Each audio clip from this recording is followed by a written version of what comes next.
Here we are with our rail.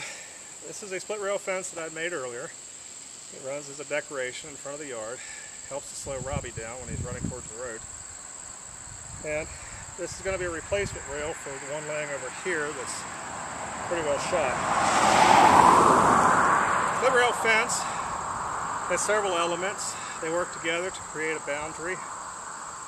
And in this case, what you have are rocks, foundation stones.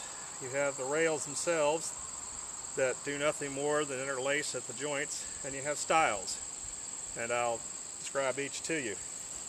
Down here at the bottom, underneath of your rails, you always start with a good hard rock.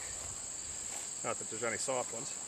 But one that keeps it good well off the ground. In this case I have two. Provides some ventilation, keep the wood from rotting, and keeps them up such that much of the frost to thawing and freezing the ground doesn't distort it too bad. Always when you're putting in a split rail fence, the bottom rails have to set parallel to the ground.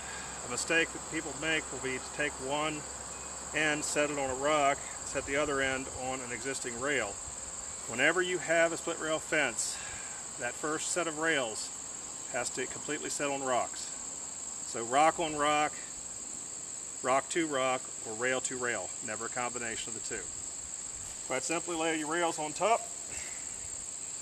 As you're building them, keep them relatively even. In this case I was replacing one, so I have an existing rail that goes on top of it. Same as with the other side.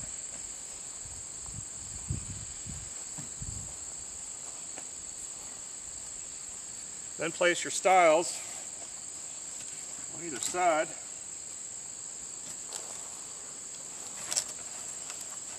Crossing them, pretty well keep them in place.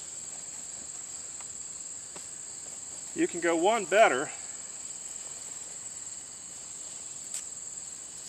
and you can take stiles,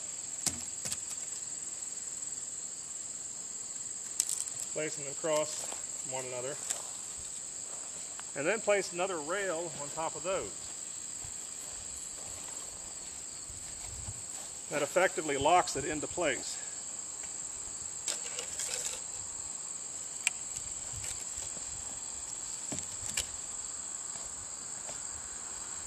Giving a much more rustic look.